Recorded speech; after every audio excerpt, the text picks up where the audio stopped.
Are you ready, sir? All right, Yes. let's do Yep. this. Let's do this. Wait. I Yeah. want to shut this off. There we go. Okay. Okay. I had Mario Kart in my ear. You don't need. So Yeah, you don't need that nonsense.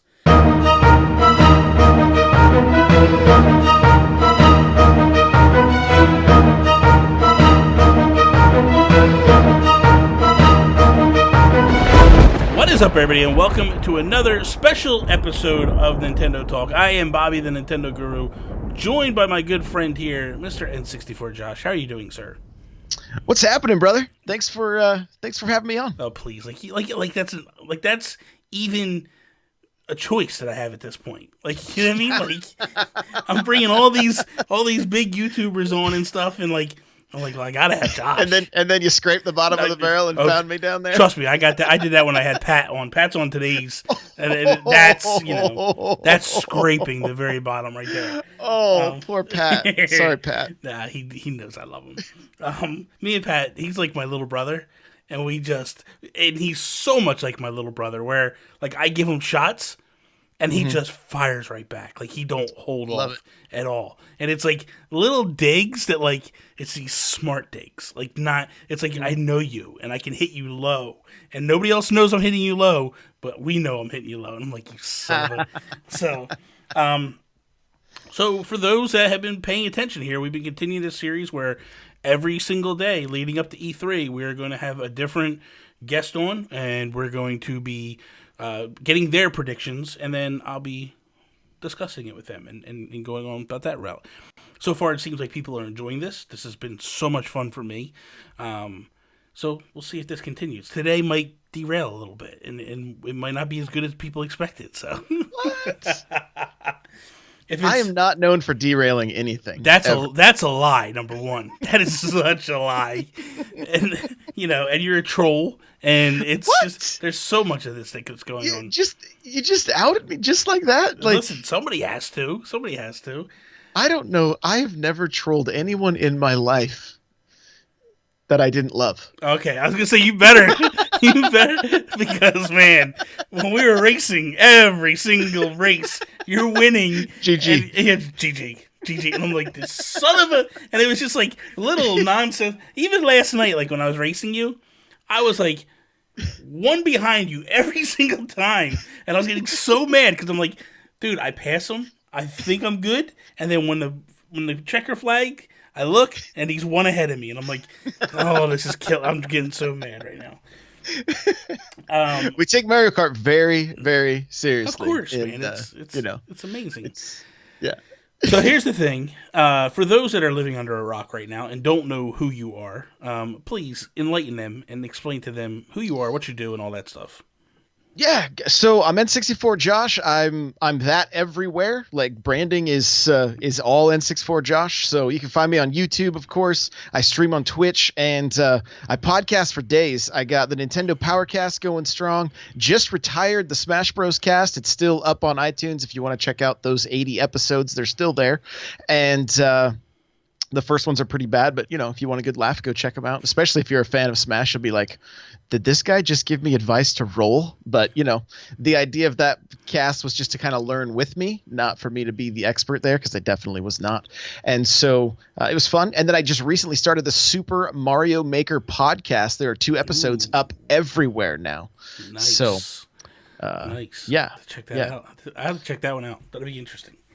Yeah, it's just a solo show, Mhm. and I'm just again, it's one of those things like as I'm learning to do Kaizo levels, I'm talking about that. We're talking about the news of the game, and I've also been it's kind of a trifecta of Super Mario Maker content. I'm working on guides on n64josh.com, also putting those out on YouTube, and then talking about that and kind of just kind of working it all together with the podcast as well. So it's Pretty it's awesome, good. man. It's a good time. I'm having fun with it. That's all that matters, man. That's all that matters at the end of the day. So basically, for those that are new to this particular show, what we're doing is I am sitting down with different YouTubers, podcasters, internet celebrities, and we're basically letting them give me their 5 predictions of what Nintendo will do during E3, and then after each one, we kind of have a little discussion about that. So, Josh, what is your first prediction of what Nintendo will do at E3 2019. So I'm not all of these are going to necessarily be what Nintendo will do, but maybe a little more third party based, Okay, right? And that's so my first one here is I'm thinking we're going to see Call of Duty and Madden finally announced for the Switch. Okay. So Uh-oh, I just broke Bobby. well, because here's the thing, and this is what had. Okay, so I guess Nintendo could technically show it off, because EA is not going to be there this year. So I guess technically, I don't see why Nintendo can't show that off during their sizzle reel. Madden is what I mean. Call of Duty, I think you're definitely right about. With Madden, like, to me, Madden is a huge get for Nintendo in terms of it's rabid. Fans just love it. But I don't know that EA is. I think EA is still being jack-offs with their franchises and not putting them over. As many as people have been clamoring for this, I think EA is still being stubborn. I don't know. And they've kind of had some issues this past year. Like, this last year was really brutal on EA. Like, don't get me wrong, every year is brutal on EA, but this year's been really bad for them. So it'd be interesting to see if they finally buckle a little bit. I mean, I'm sure we'll get the latest FIFA, because that seems like that's the only thing they're putting on there. They did put Unravel. I don't know how Unravel did last year over there. I hope it did well, because those devs are like, they just seemed like when EA showcased, like really showcased them at E3 a couple of years ago, like they just seemed like such great people, and I really wish them the best, I mean, let's be real, let's be honest here. So last year when EA announces Unravel 2, I mean, was there anybody in the room that didn't think this was coming to Switch day one? And it didn't. It came a lot of months later. Yeah. Which surprised me. I mean, is there anybody still that's sitting here going like, why is The Sims not on Switch? Like, to me, that's a no-brainer move. Like, that's a game that is built for the Nintendo audience. You don't bring that over. So I'm a little confused by what, like, EA's strategy with, like, the crazy thing is when you look at other third parties, they're all diving headfirst into Switch. EA's the one that's kind of like dipping their toe in still, and it doesn't make any sense to me at all. Like, somebody like an EA should be having massive success on the Switch, especially with their sports titles. Well, and I think, and we talked about this on the Nintendo Powercast last night. One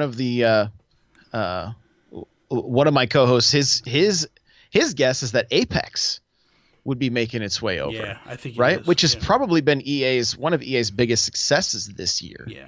Right. And so, but I've heard, like, I remember hearing rumblings of like Respawn talking about, like, kind of joking about how it would never be on the Switch, or they didn't have the highest opinions of the Switch, for whatever reason. I don't really remember. I don't know the exact quotes or anything like that, but I'm just ready for Madden. I haven't purchased Madden in like 2 years. Right now I pay for that EA like Unlimited or whatever. I don't remember what it's called. Yeah. That's on the Xbox, because my daughter access. Yep. Yeah, my daughter wanted to play Sims. Yeah. Right? And then someone in my community was like, dude, I'll send you a laptop so she can play on that. It's way better. And so she's been playing on that. But then my other daughter's like, so now I can play Sim? I'm like, well, you could have played before, but yes, now. So so they're both way into it. But they would be into it on their Switch. They're into Animal Crossing. Yeah. Right? That's what I'm saying. Like, that's what I don't understand. Yeah. The only thing I can see being an issue is because it's hard to play Sims. Like, she's playing on my 60-inch television, and she's still kind of like, stuff's a little bit tough to see. Like, it's like they didn't, the UI is a little bit jacked up. Like, it's only made for PC and a mouse, So I have heard that. That could be part of the reason. But I mean, look, Madden, I got Madden last year on my 3DS. I found a copy at GameStop during the buy two get one free sale. And so I didn't even play it. I don't even know what it plays like or anything, but like, but I'm like, it's still, why EA? Like, I understand FIFA's super popular, but I think I think because of how diehard the Madden fans are, there would be people that are like, I'm buying this on my PlayStation and my Xbox, or and I'm buying it on my Switch so that I can Play on sit the at work go. at break, or Like seriously, like if you think about it, you're going to E3. Like you're going to tell me that people at E3 wouldn't be sitting around like playing each other? You're telling me that people wouldn't be having like little mini tournaments waiting for E3 to open and all this? Like you're crazy, EA. I don't understand it. Like the philosophy just blows me away. Now, Apex I know is getting a mobile version. And I believe that when that happens, it moves to Switch immediately. They would be absolutely. idiots not to move it to Switch. Like Yeah. regardless of how much of a juggernaut Fortnite is, they owe some success to going to Switch last year at E3 because the explosion when they announced, "Hey, we're going on Switch and it's going to be crossplay between Xbox and Nintendo and PC." People lost their minds. Yep. So much so they revolted and made Sony change their minds on the whole crossplay thing. So I think I think moving Apex to Switch is huge. Makes a lot of sense. But I think that will probably definitely be one that gets announced, and maybe that's the litmus test for EA. I just don't understand why they don't bring, because FIFA has to be selling like crazy, right? You would think, but I don't know. Yeah, I bought the first year I was trying to collect all the Switch titles, so I ended up with FIFA the first year, but I didn't go back again. It's just not a game that I'm just not a fan of soccer. Yeah. If it's Mario Soccer, Strikers or something, then it's different. Sign me up. Yeah. Look at that arcadey. That arcadey fun is what it's all about. But I think that the Call of Duty stuff, I really believe you're dead on with that. I think, Activision and all them, they kind of have always been a proponent of Nintendo. And even when we had the Wii, they were putting, Call of Duty games on the Wii. So Wii U did Wii U get one? Call of Duty? Oh yeah. Yeah. So if they were putting it on the Wii U, they have no qualms about throwing stuff at Nintendo. Because I think that's a company that just looks at it like, I'm here to sell whatever. Like I'm gonna sell games. I need to sell games. So we'll see. We'll see how it works out. Well, we know Activision's been having issues. Blizzard had all those employees laid off. Like there's they need to do it's move software. Yeah. And why not move it to the 40 million Switches that are in the wild or close to? Yeah. And fool not to, right? Yeah, and I'm sure Diablo did okay. The fact we had and I still see people playing it. I talk to people regularly. They're like, I had this on PC and now I'm playing on my Switch even more. I can't believe it. I know. And speaking of Activision, Overwatch would be a great fit, right? It'd be a great fit. So now my understanding is that last year Overwatch was running on a Switch. And EA was still waiting to see. And I think Activision. I'm sorry, Activision. Activision Blizzard was still waiting to see. And I think where they were looking at that was, let's see how Diablo moves. And I can't see that Diablo didn't move. Dude, they did a special edition Switch for that thing. So you would think that Overwatch is definitely next as well. So it'll be interesting. It'll definitely be an interesting E3. I'm going to say that. And they also marketed Diablo a lot. Like they did a lot of sales for it right off the bat. Just remember the hype when they did the light switch, right? Like everybody went crazy, like trending on Twitter, everything. Like people went nuts. So, there are definitely people that love these Blizzard games, and Overwatch is great. Yeah. It's so great. And I've been saying this since anybody's been talking about Overwatch on Switch. It feels like a Nintendo shooter. Yeah. Right? Paladins is good, don't get me wrong, but it's just not quite Overwatch. No, I got you, man. It's just not. So, and as far as Call of Duty, Modern Warfare is coming back. Give us a 360 port of the first one on the Switch if we have to. It's still that boots on the ground, that fast TTK. I'm all about it. I'm ready for the Switch to have some shooters. Yeah. I'm ready. Yeah. Like Splatoon's good. I like it. Yeah. But I'm more about shooting my opponent than the ground. Yeah, I got you. And so Doom's good, but again, it's not quite. It's just it's more like an Unreal. Have you played Doom online or no? Oh yeah. And how's that? Because I didn't play that online. I mean, it runs great. I played it both on my Xbox One and on the Switch, and it's fine, but it feels like a multiplayer that's tacked on, and it doesn't have that polish that like a Call of Duty would have. Okay. That's it. That's probably the best way to describe it. Like it's fun. They've definitely added some things to it, but it has that Unreal Tournament feel. It's fast. You're not reloading. Everybody's just exploding all around you. That's awesome. And so yeah, there's definitely fun to be had there. And so I'm glad that Doom Eternal's coming. Yeah. Because we might see just a little bit. And I felt that way about this multiplayer on the Xbox One as well. It wasn't like the Switch version was tacked on. I just felt like overall it was kind of tacked on in a way. It just feels like it's just missing that level of polish. That's the best way I can put it. Yeah. Like still good. Because I think when you play like a Call of Duty, I feel like the solo campaign is tacked on to a Call of Duty game. That's how I feel. Like, and I know it's not necessarily tacked on, but it feels like it. It feels like that game is multiplayer. That's what the heart of that game is, and that's where they go. And then the single player is whatever, And so with Doom, I think it's the reverse. You know what I mean? Like, and I can see where you're going with that. And the campaign is amazing. Oh, I don't want to. I played all the way through that on I believe the hardest difficulty. It was so much fun. Yeah, like insane, dude. I loved it. So good. Loved it. What is prediction number 2, sir? So I don't have anything specific here, but I am calling a new third-party game with Nintendo IP, something similar to Mario plus Rabbids. Okay, but who do you think it's going to come from? Or you don't have? I mean, who knows? Maybe EA finally. What kind of pie in the sky prediction is that? That's like, here you go. Somewhere in the world in the next year, Nintendo's going to make another game starring Mario. Maybe on the Switch, come on. Well, Josh. I don't want to take the easy out and say Ubisoft, right? Because they've already had Mario plus Rabbids, they've already had Star Fox, but maybe they're like, hey, we're seeing success here. Let's maybe they throw Metroid at them and say, hey, do something with this. Maybe they throw Pikmin at them. Maybe they throw, maybe we see some crazy side-scrolling Splatoon game.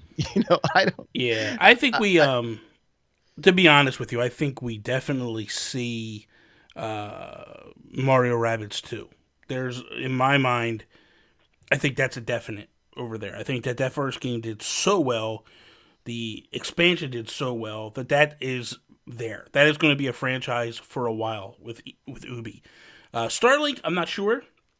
But I could see them going, I could see Nintendo going, hey man, you did such a good job. Go make us a new Star Fox game. Yep. But I can also see Nintendo jumping off and letting someone else do something with their franchises. Like, they've had so much success in the past couple of years. I mean, it started with Hyrule Warriors.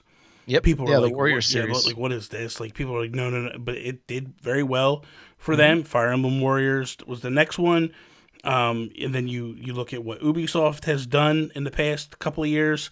And now you got Cadence of Hyrule, which I think shocked everybody that Nintendo would give away their IP to an indie developer.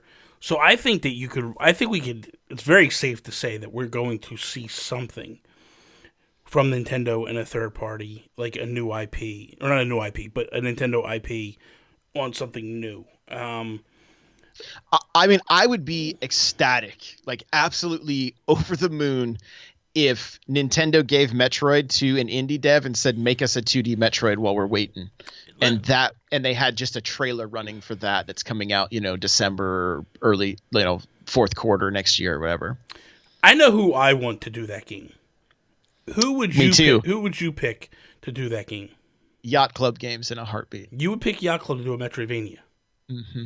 No, a Metroid game. but it's you know what I'm saying, that, but it's Yeah, a yeah, Metroidvania. Yeah. The wait, Go ahead. Go ahead. the other team would be I believe the devs.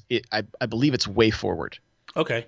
The guys Okay. that did, I think they did the Mummy demastered or whatever Okay. on the Switch. Mm-hmm. That I found something out recently. Super Metroid, one of my favorite games of all time. Mm-hmm. Metroid Fusion, Zero Mission, Mm-hmm. loved them, played all the way through them. Yeah.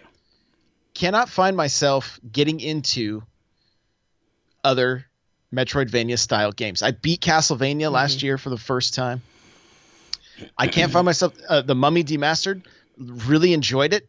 Played it for quite a while. Played it longer than any other Metroidvania. Okay. But nothing seems to quite grab me like Metroid. And so Way Forward also did a Contra game, Contra 4, I believe. Yes. That was stellar. And so I think they could do it. But if we wanted to go real old school, I think Yacht Club would be the team. For me, it's a no-brainer. It's Image and Form, without a doubt. They killed it with the Dig series in terms of very Metroidvania style. Dig 1 was, in my opinion, more that style. Dig 2 was more platformer with a slash of Metroidvania, and they leaned heavily into platformer side of that. I do know for a fact that Image and Form wants to do a Metroid game. Like they have said it they said it on my podcast years ago that if given the opportunity, they would love to get their hands on Metroid. I know that for myself personally, when I played Dig 1, I had such Metroid vibes playing that game, like the closest to anything. Now, I know everybody and their mother goes, this is Metroidvania. But with that game in particular, I really felt it in Dig 1. So, for me, I know they can pull it off, so that would be the way that I would do it. Now, I know that Yacht Club does fantastic games. I think they're definitely one of the best indie developers in the world. They are fantastic. I just don't know if they could pull off a Metroidvania, and that's stupid to say. I know they could pull it off, but I just don't know how good it would be. Because when you played Shovel Knight, that definitely, in my opinion, that wasn't a Metroidvania game. No. That was more like old school. But DuckTales. DuckTales, Legend of Zelda 2, Mega Man vibes. I got all those vibes from that. I know they could pull it off. I know if anybody's going to pull it off, Yacht Club could definitely pull it off. But for me personally, I would love to see Image and Form get their hands on it. My only thing with Image and Form is that they would have to do pixel art. Well, yeah. And that would have to be, because that's their art style for their games is something that it just doesn't jive with me very well. So the first game, that'd be my biggest thing. The first game was pixel art. Then they started to transition to what you're saying. It's not necessary. It's a different type of art style. I personally enjoy it. I like it. Not so much the newest game. The newest game looked good, but Quest was just lacking something compared to Dig 2 and Heist. But it could have just been. I think what bothers me about it is, you remember when we were kids and they'd have like those I had a lot of sisters, right? So they'd have these dolls that they would cut out, and then they would use they would attach the arm with almost like a tack, but it folded out, right? And then the arm would just swing. I got right? you. That's what this art. I feel like it almost robs some animation from it, because it's like it almost feels like there's a disconnect between parts versus it feeling like or looking like a solid character or whatever it is. And so that's one of the things that just kind of I don't love that art style. I want to see as many different frames of animation with pixel art as possible, just because I love it so much. Makes sense. Prediction number 3, sir.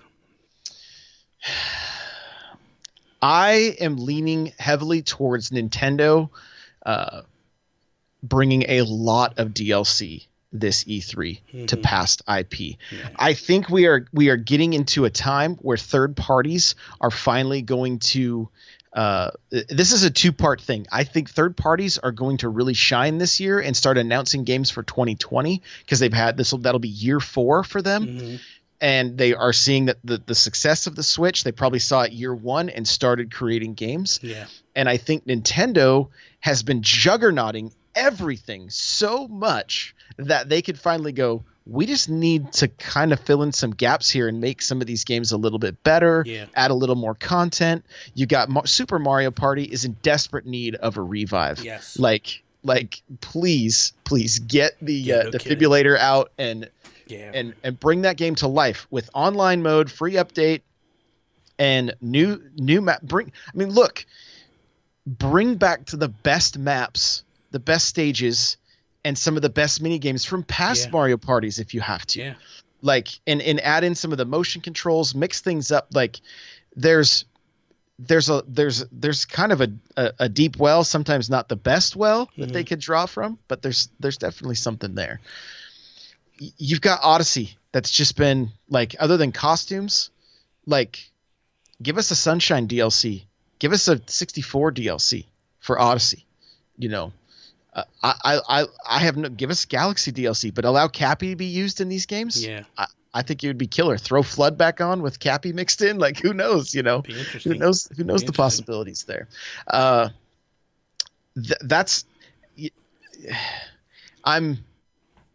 Mario Kart, top of the charts. Top of the charts. Yeah, man. Yeah. I feel like Nintendo would be like, it would be bad business to say, although I want it, and I'll talk about it a little bit more later, I think DLC is a better option for Mario Kart right now. I do too. Because, I mean, you got 16 million units in the wild. It's on the top of charts and then on top of that, they want to double down, do the Mario Kart bundle again this holiday. Yeah. You know, I'm with you. That $300 Switch with Mario Kart, I mean, that's an amazing Christmas if you're a kid. Oh, dude, you're not kidding, dude. Right? That's the only anyone. Seriously, if I was living in a family that could only afford a Switch, and I got the Switch and Mario Kart, and that's all I got for Christmas, how could any kid be upset? So much content in that thing. Mm-hmm. It's nuts. I think where Nintendo, in my opinion, where they missed the boat with DLC and with Mario Kart was Mario Kart 8 should have never stopped getting DLC. They should have once a year for the past 3-4 years been like, okay, here is DLC bundle number 2 or year 2, whatever you want to call it, and go, here's 2 more packs that we're going to do. This one will be in the spring. This one will be in the fall. Done. And then the next year, same thing. Those DLC packs went over so well. It was the best DLC ever. And let's be honest, they undersold it. This was one of the first DLC packages that they offered. This was when they first started doing DLC. Dude, raise the price. I don't think there's a single person in the world that if you went, hey man, we're going to charge $30 to $40 and you're going to get yourself half the game. Because that's essentially what they gave us in those 2 DLC packs for what, $11? Like, you gotta be kidding me. $11 and I got half the game additional to me. I would have been like, I would have gave them $40 for that. What they gave us was well worth its money. So for me, I look at it and I go, they easily could have created like a legacy edition of this game and just been like, we're just gonna keep adding DLC. We're just gonna keep remastering old tracks, peppered in with some brand new tracks, and just, here's a couple new Nintendo characters we're going to add to the mix, and just go. Like, you're telling me, I really believed, this is no lie, you can go back and look at some of my predictions from years ago when I had my other YouTube channel, and I really believed we were going to get a Metroid track with Samus's ship as the cart, and Samus in there as a character. Like, I really believed that was going to be a cart. And I was like, how did this not happen? I don't understand. So that her Rocket League. Oh, it's so nice, dude. Nice. Just open that, make it a convertible, and throw her in. Yeah, man. You know? I think, I'll be honest with you. I agree with you with the Mario Party. They need to do something with that. They need to add DLC to that. It has to happen. Odyssey, I think that ship has sailed. I think they are working on Odyssey 2, and we'll get that next year. Like, it's going to be the Galaxy 1, Galaxy 2 turnaround. Mm-hmm. Galaxy 1 was fantastic. Galaxy 2 took everything they learned from 1 and just ramped it up. And I believe this is the same thing that's going to happen. And I believe we definitely get DLC for Breath of the Wild. That's one of my predictions. I think that there is no way, no doubt, that they add something to 2020. That's just my opinion. Mm-hmm. Yeah, and I mean, we know like Monolith Soft, they're working on Zelda stuff, right? Yeah. And so, we don't know what that is. We talked about it last night about like how I would love to see them do full JRPG, have a party system like Final Fantasy, like Xenoblade, that kind of stuff with Link. I think it'd be killer. But so I'm leaning into DLC. This kind of ties into that as well. It's not only DLC, but Virtual Console. I think that is also going to finally make its way. It's probably an unpopular opinion, but I don't think we're going to see Super Nintendo games on Nintendo Switch Online. I think we do see them. I don't think we see them until September.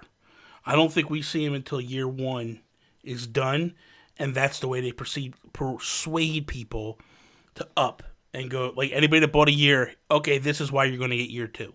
If you didn't do like a tack on like I did with Twitch Prime and stuff like that. But I really think that if they need to find a hook to get people to stay on board. They're bored with the NES games, the Super Nintendo games. I think people would lose their minds on. But I don't think it's an E3 thing. I think if they're going to talk about it, it'll be in September, if anything. Later direct, possibly. Yeah. So what I was thinking could be we had that article a few months ago talking about how I believe it was the president talking about how they wanted to add more games like Tetris 99 and things like that, and that the NES games would eventually dry up, right? Yeah. That would be it.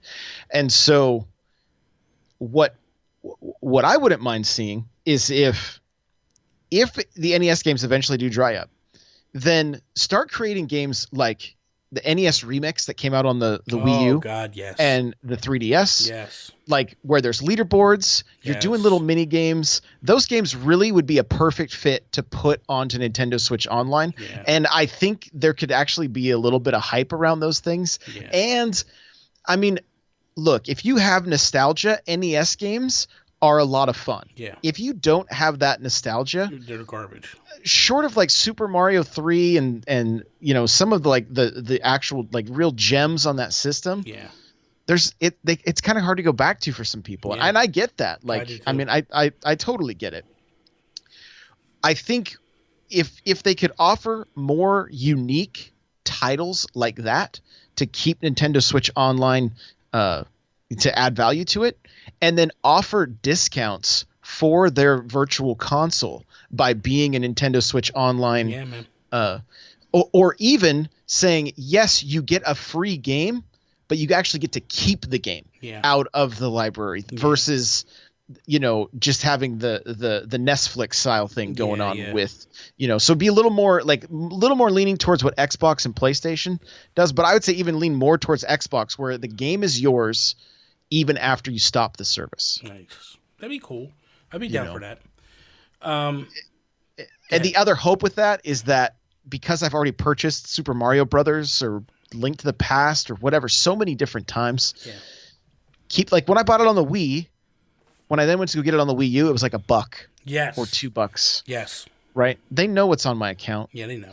Like let's not charge full price to the loyal customers that have already bought these games so many times. You're not naive enough, and I'm not naive enough to go, I know there's a cost associated with porting this game over to the Switch. I know it costs something. It's not free for them to go, okay, we're going to now put this on the Switch. I get it. But $1, $2, that's fair to me. When I look at that, I go, okay, you're not trying to gouge me. I get it. You're trying to take care of me a little bit. Okay, here's your money. I don't have any problem giving you the money at that point. So I think a lot of people would be in that boat. Okay, prediction number 3, sir. Well, that was 3, and that was kind of 4 mixed in. Okay. Right. So the DLC and virtual. I think there's going to be a doubling down on digital goods, like on digital stuff, smaller bite-sized stuff. So when you say, let's get into the virtual console thing for a little bit. Mm-hmm. Because you're saying, when you say virtual console, to me, that means here's games you could buy and have. Anytime you have them, you don't need to be online to play them. Because that's the thing. With Nintendo, like with the NES games, I'm pretty sure you got to be online, right? In order to play them. You can play them offline, but you obviously can't do multiplayer. Okay. So, but you're saying, like, hey, I could buy them, I own them, just like on the 3DS, like on the Wii U, and that's what virtual console means. That's your definition. Yes. Okay. What games, what consoles are included in this launch of a virtual console in your mind? Everything that the Wii U had, plus 3DS games. Okay. Right? I'm talking, let's make the Switch the, like, be-all, end-all for Nintendo games. Right? And some people might think, well, you're crazy. How are you going to do DS games? Like, you can do them on the Wii or the Wii U. You can play without using the gamepad. You separate your screen to have one screen over here that's bigger, one over here. They gave you multiple options. Like, there was very forward thinking when you played DS games on the Wii U, right? And so it would really be possible. I don't think it's impossible. I think here's the thing, real quick, just to cut you off. It's simple. Here's what you do. Nintendo makes their own flip grip. You turn that thing sideways, and now you can have both screens right there. Done. Sure. Game over. Yeah. Done. Yeah. You know, like, now, granted, on the TV, but the TV's big enough that you can put one screen on top, one on the bottom. You can move them around. Like you said, when we got the DS games on the Wii U, we could change that up however we wanted to change it. They gave us multiple options. So I don't think, other than the fact that you can't play in 3D, and you don't have to, because who really used 3D? Not many people. Not all that much. You tinkered with it when you first got the game to see, what's the 3D look like in this game, and then you shut it off, or you kept it real low. It's not a big deal. So go ahead. Well, on the Wii U too, you had multiple options. Like I said, you'd have one bigger screen, one smaller screen. They had an overlay of a DS just with both screens, and then you could play that way. So I mean, there are plenty of ways to make this possible. Now, would it be a little more like it would be a little odd handheld? Maybe, but again, you just keep playing with the screens that you like. Split it down the middle if you have to. Yeah. Like there's always ways around it. Life will find a way, right? Yep. And so that's one thing. But you mentioned the flip grip, and I'm holding the Nintendo Switch Online NES controller. Mm-hmm. I want to see a Super Nintendo controller. Oh, dude, right? Yes, please. Like these sold. Sell them with the next one. Yep. And who knows, maybe Super Nintendo games do make it. I'm completely wrong. And I'd be fine with that. I'd be totally fine with it. But I've been messing around with the 8-bit DOE stuff. And I have the SN30. It looks just like a Super Nintendo controller. I enjoy it. Mm-hmm. But then I got this thing here called the G-Bros. I'm holding it up as well. And I can use my SNES Classic controller on my Switch. Ooh. And it becomes wireless. And so... I mean, a wire to the G-Bros, but anyway, it like playing Cuphead with a Super Nintendo controller feels like it was meant to be. Does I'm not joking. Now you got me hyped. Because I'm not a fan of the 8-bit though. I bought the Super Nintendo one. I'm just not feeling it, dude. The D-pad is very spongy on them. They don't. Now I haven't used a newer one, so I don't know. But the ones that I used, I was not a fan. At all. So I have more on the way, but I have the SN30 here. It is just the Super Nintendo controller. Okay. That's it. Yeah. There's nothing extra here. Yeah. Okay. The one thing about it is the D-pad is the stick of the Pro Controller or your Joy-Cons. So that means like games like Blood Hockey that only use the stick and not the D-pad, you're using a D-pad for it. Gotcha. So some people are really liking that. If you go side by side, you play this and then you grab the SNES Classic controller. Yeah, the SNES Classic controller feels better, right? Yeah. This has no concave buttons. The SNES Classic does. D-pad just feels a little bit better. What I love about these is they're all styled after the Game Boy colors from before Game Boy Color came out. So you've got red, green, blue, and yellow, I believe, plus the classic Game Boy look. Yeah. So I like it. I like it, but I would love first party Super Nintendo controllers. Because here's the thing, you sir, like, okay, you're sitting there thinking you're big time and you're showing off your NES controller, but like real people, real Nintendo fans, they come with the Famicom controller. You know what I mean? Like, if you're like, I just want to one up you. I want to show you this is what you need to have. I don't know why you don't have one, Josh. So for me, they could put out the Super Nintendo ones, and I would get the Super Nintendo ones, and then I would reach out to my boy on eBay, and I'd be like, go get me them Super Famicom ones, please. Right. So I got the color buttons with the purple buttons. I got you. I had to give you that one. I had to give you that. Yeah. No, do it.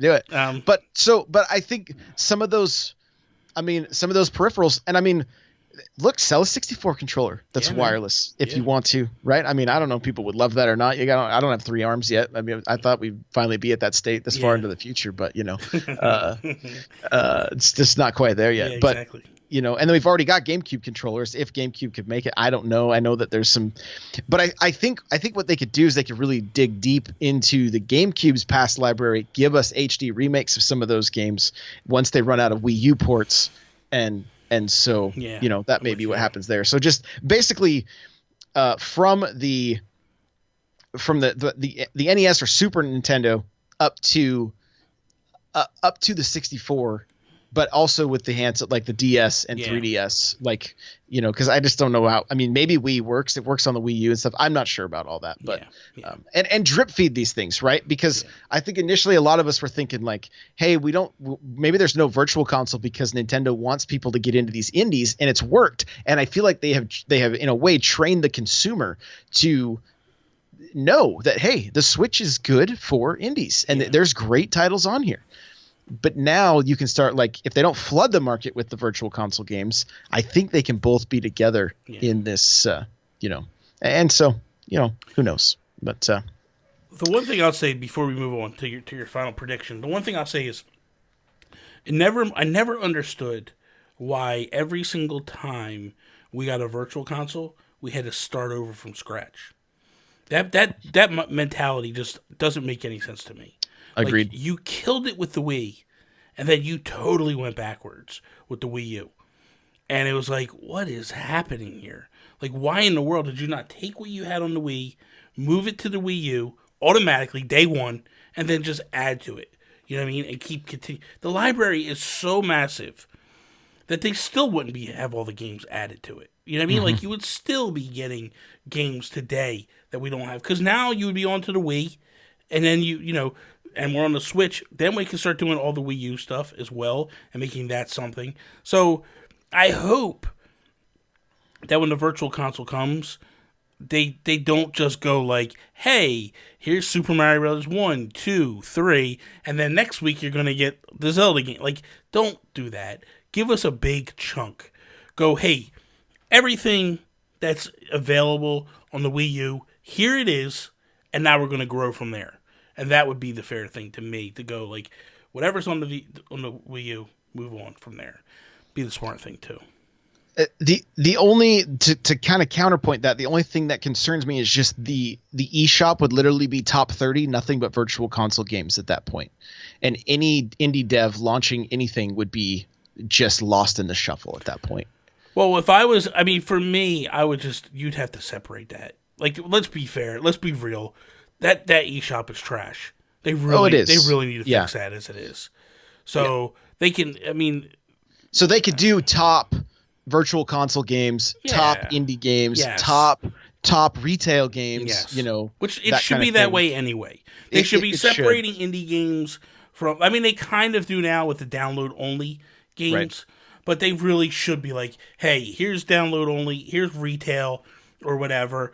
And then here is, retro virtual console. They have to do that because, like you said, it's already a crime right now that basically the on sale is the indie developers. Like it's just it's pathetic, man. So Yeah. Games launch on sale. yeah, They then stay on sale for yeah, months at a time. They drop down to 99 cents. Yeah, it's a joke. They take the top spot of the, like, remember when Bouncy Bob was Yes. like number 2 or number and it was 1, a and I'm penny. like, It was a penny. yeah, like no wonder you're number one, dude. Come on now. I can tell you this for a fact, and I think he said it publicly. So if he didn't, I'll get yelled at. It is what it is. But when I was talking to Jules Watcham, he told me that what he sold for all his games day one, he put the games all on sale, and he made as much money, actually a lot more, than being on sale than when he launched them at full price. And I'm like, that's pathetic. Like that is just so pathetic that the guy, and he was charting when he put them on sale. He was charting when he didn't put them on sale, but that's because they bury. There's so many games launching week in, week out. They get buried within a day, and they're right off the top page. Right. It's crazy. I mean, we're getting 20 to 30 games a week. It's just like something's got to give. They got to figure something out, man. Yeah, but I think they have something in place with the news channel, Yeah. but nobody pays attention to that. No, especially listen, like me, dude. I've got a Japanese account and a UK account. That thing's slammed with stuff. Yep. And I can't read Japanese. Everything's Japanese. Like I should be able to just go like, I don't want to subscribe to the news channel in Japan. Right. Like I can't read that stuff. Why is it up there? But that stuff floats all to the top every single time. Right. Josh, what is your fifth prediction, sir? So this last one is what would make my E3. Okay.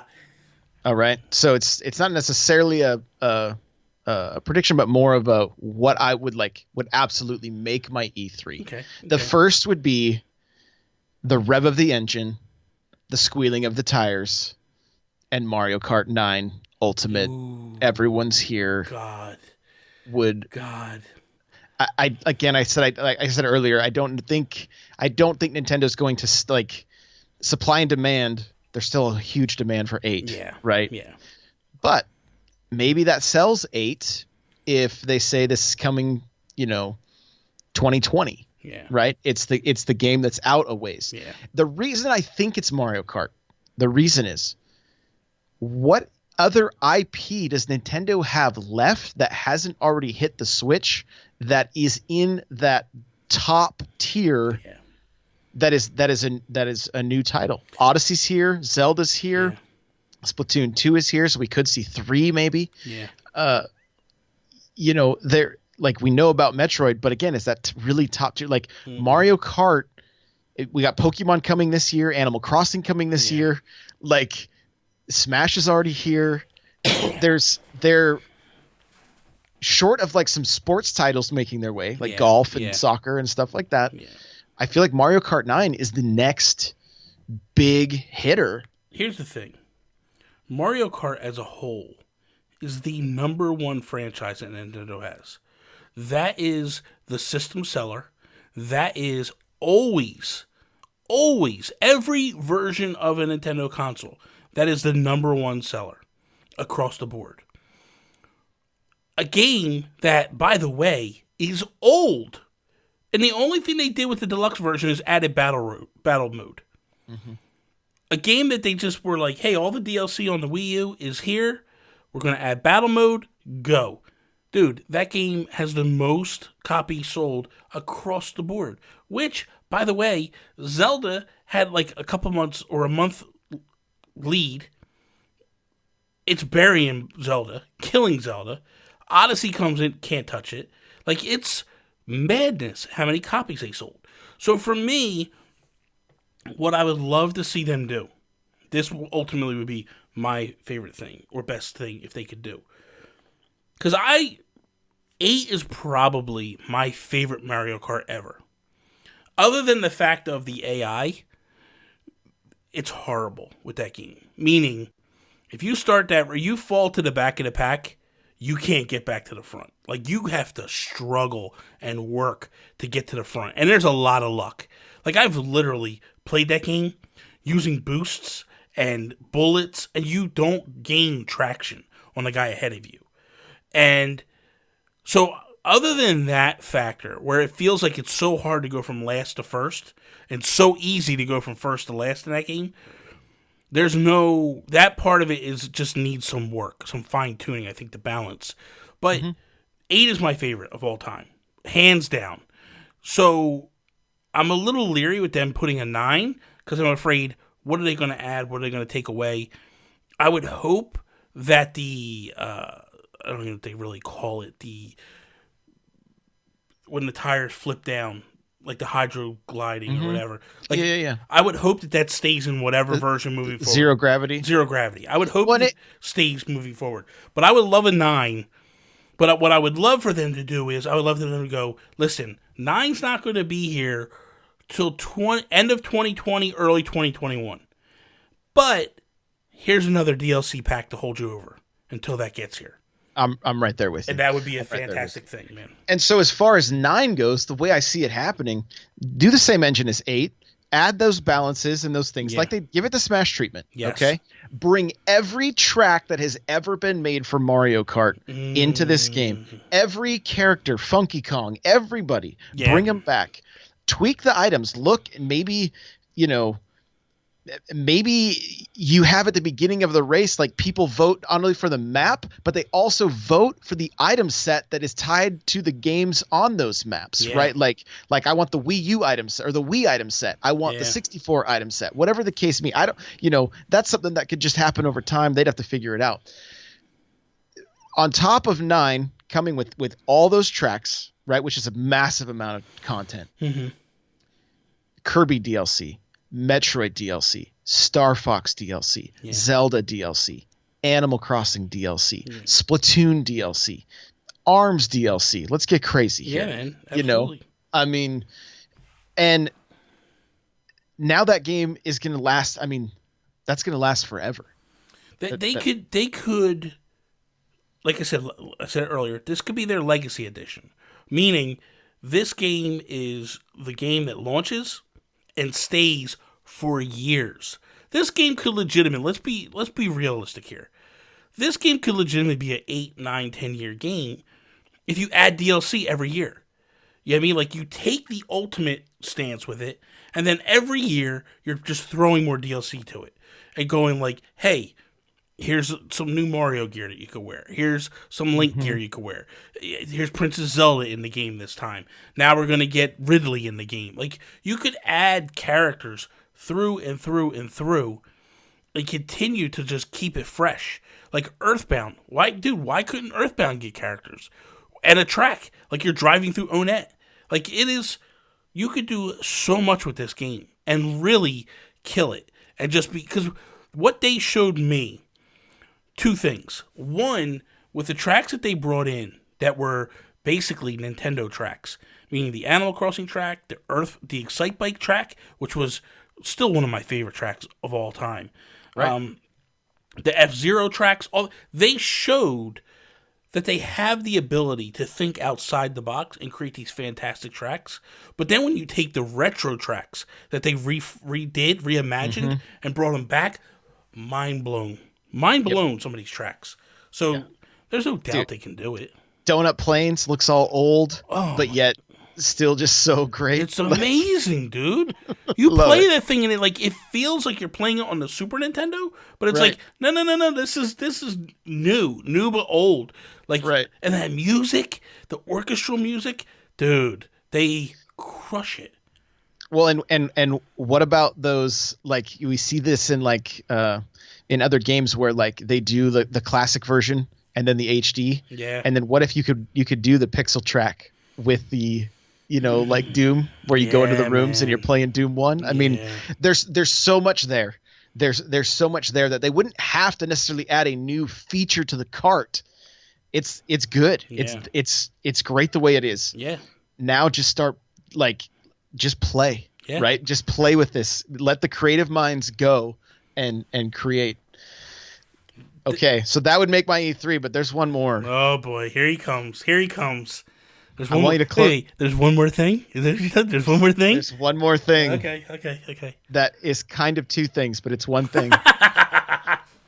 So I want you guys, if you're just listening to the podcast and you're not driving or lifting heavy weights or whatever, I want you to close your eyes, okay? And I want you to imagine the sound of Mario smacking somebody around in Smash. Okay, it's a sound we are all familiar with.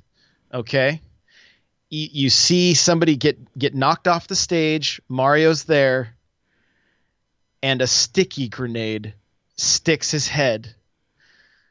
I'm talking Master Chief Spartan 117. Oh boy. Then says, Oh, boy. I'm going to finish this fight. Right? And he is the DLC character for Smash. I would lose my mind, okay, to see Chief with the likes of Joker and Cloud and everything. But that's not it. That's not all.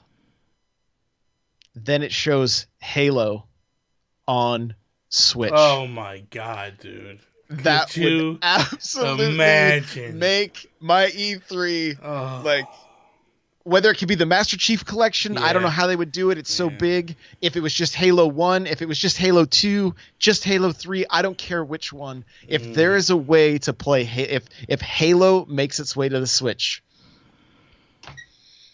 it's game over for me. Dude, let's be real. It's possible, dude.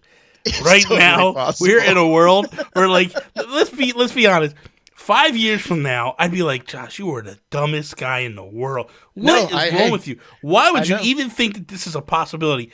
Now, it's like, oh, this is amazing. It could happen. Like, what a world we live in. That, like, not even a year after, 2 years after the Switch, 3 years after the Switch launch, we're talking about Microsoft games showing up in a big bad way. That is nuts. So I've been trying to figure out who could be left to come to Smash.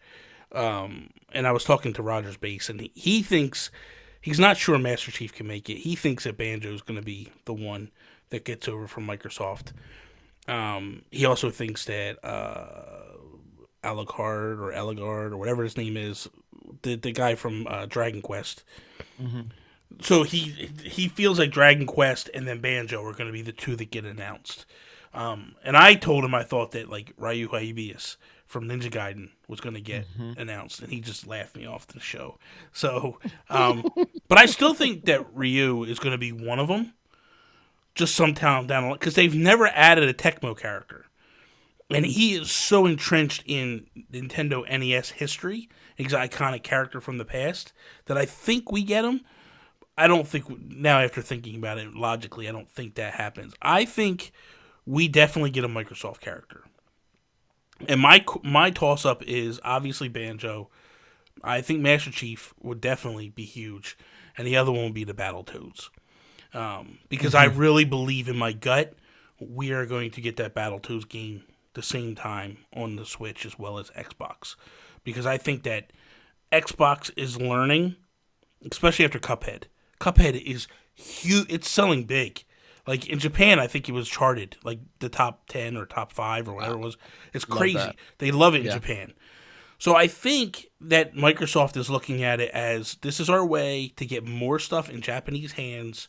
We need to push forward. Because if Microsoft, if the Xbox is to succeed in Japan, it has to succeed on Nintendo for right now.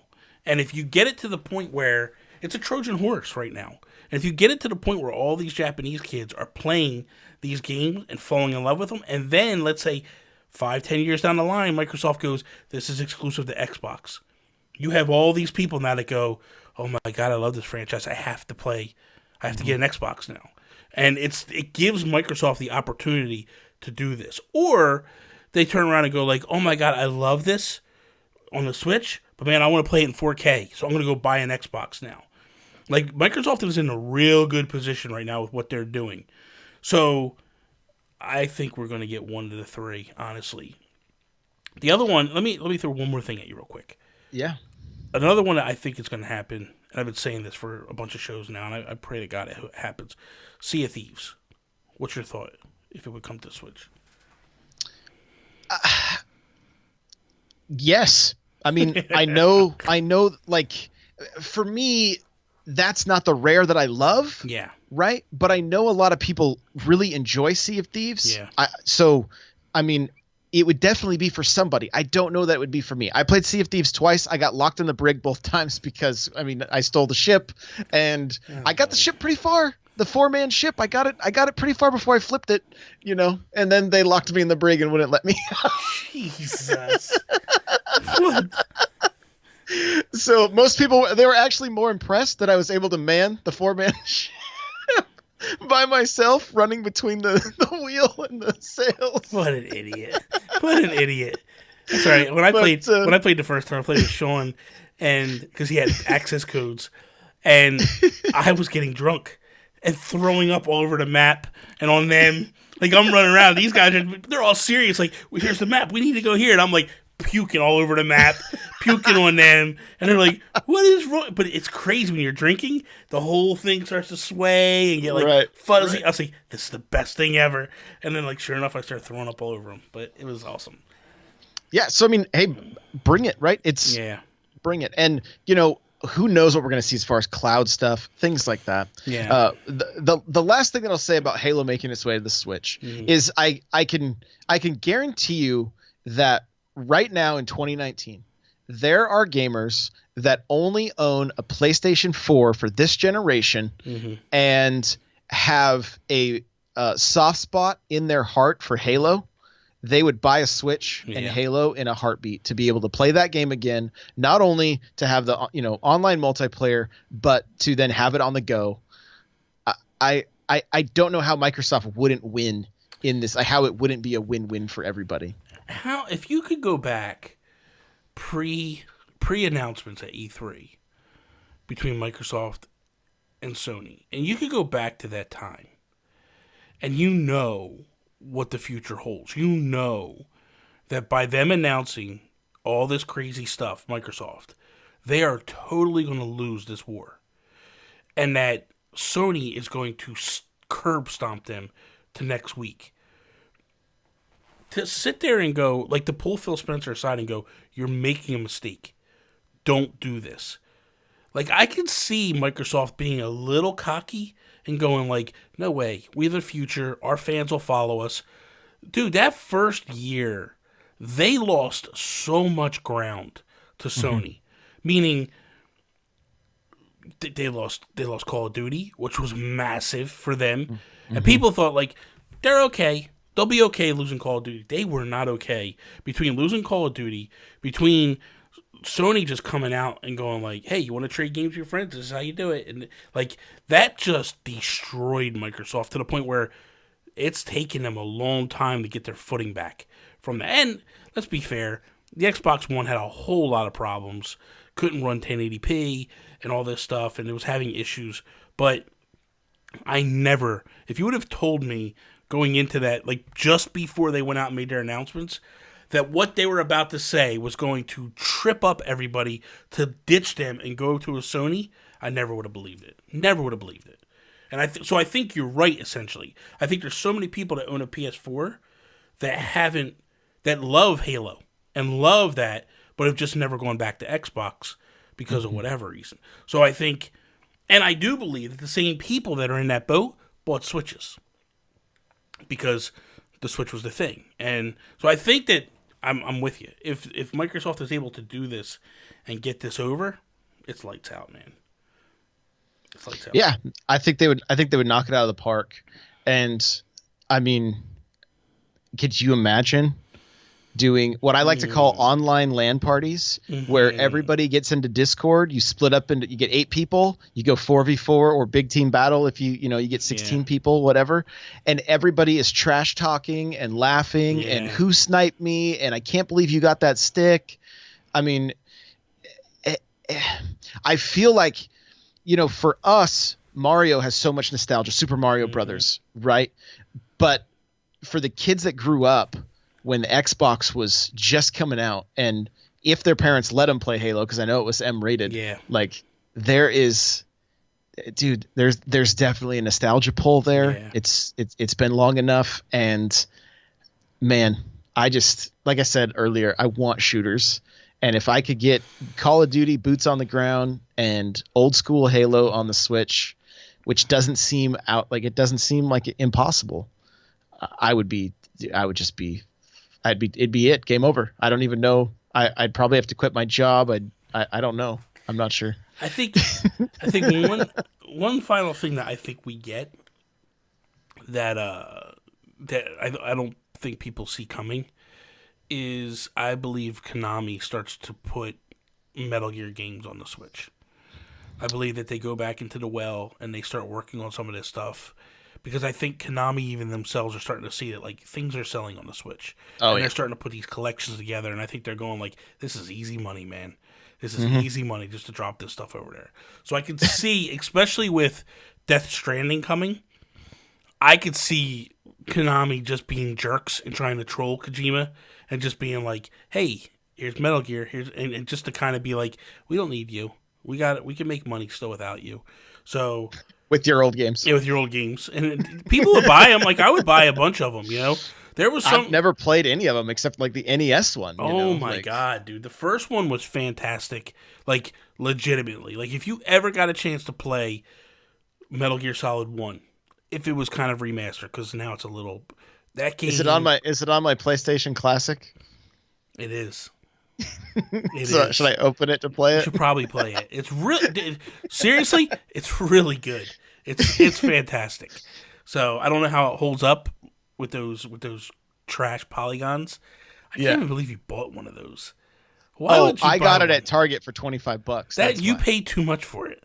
Like that, if they were handing it to you for free, you should have been like, "That's too much money. I can't take it for free." I just, I like to collect things. Yeah, well, collect better things. Because that's not good. I figured since nobody was buying it, maybe in about 10 years it'll be worth something. You know what? You're probably not wrong. You know what I mean? Like, you're probably right. Because, when I saw that stack at Best Buy, I'm like, well, those are getting shipped to a landfill with ET, so I'm going to go ahead and throw one of these in the closet. This is true. One last thing before I let you go. Mm-hmm. You're going to E3 this year. Yes, sir. What? Any big plans? What's your game plan for next week? So I got to give a huge shout out to my community. The folks in my Discord. Like when everybody found out I was going, a lot of them, I had a number of them reach out immediately and be like, "How can I what's the best way to help financially help you?" Which I was like, "You guys are crazy." Thank you. And then two was they said, I feel like I'm going because you're going. That's amazing. And so my goal is to make that a reality for them. Mm-hmm. My arm is going to be I'm going to vlog like crazy. Oh boy. Like YouTube is going to be my main area for content while I'm there. And I don't know if you saw the picture I tweeted of my camera with the light and the microphone and the hand, I got two different grips on it so I can shoot different ways, but I'm a one-man show. And so it's going to be a lot of shaky cam, interviews, things like that. I may try to bring a tripod with me. We're just going to see how it goes. But my goal is to give people as much of the experience of being there as I physically can. That's really what I want to do. That's amazing. So where will you be? You'll be where when Nintendo does their press conference? That's a great question. So I'm hoping to. I have a few people that I'm planning on connecting with, and I want to see if they possibly have plans that I can tag along, or if they don't have any plans, if we can even just, because I'm not even sure if we can get into the building at E3 during that time. I'm not sure because they have the press room that you can use. But you got media passes. Yeah, you might actually get access to it. Possibly. So I might be there. I may be in a Starbucks with a few people watching on my iPad. I'm not real sure. Yeah. I don't know. So I plan obviously I plan on seeing it the best way I can. I love to have my phone open so I can screenshot as much as possible so that I can get it into blog posts and things like that. But so yeah, I don't know. I've got 2 days to figure it out when I'm there, based on who I meet up with and what goes down. Honestly, I'm not even sure that I have Wi-Fi in the Airbnb that I'm staying at. I don't even know if there's internet. I got my hotspot, of course, so it's not that big a deal. I mean, I was in a hotel last year and I was still using my hotspot because the internet's just horrible. The Wi-Fi was just trash. Yeah. So that is all. Thank you for coming on, Josh. This was fantastic, dude. This was so much fun. You and I, we do some good stuff. It's always a good conversation. Anytime you need to scrape the bottom of that barrel, man. Oh, good Lord. Good Lord. Real quick before we go, once again, give yourself a plug here before we go. Yeah, guys, everywhere it's N64 Josh. I got N64Josh.com. You're going to find Mario Kart guides. You're going to find Smash Bros guides, Mario Tennis Aces guides. I mean, lots of guides, lots of different news, things like that. Just my, different blogs that I put up, maybe talking about, are we going to see GoldenEye on the Switch? Who knows? It'd be crazy. It's YouTube.com/N64Josh, Twitch.tv/N64Josh, Twitter. It's all the places, N64Josh. So I'd love to connect and talk video games, so make sure to hit me up. Good stuff. So that is all. I'm trying to think. You can follow me, Instagram, Twitter, @NintendoGurus. Peace out, Preston. Totally flubbed that.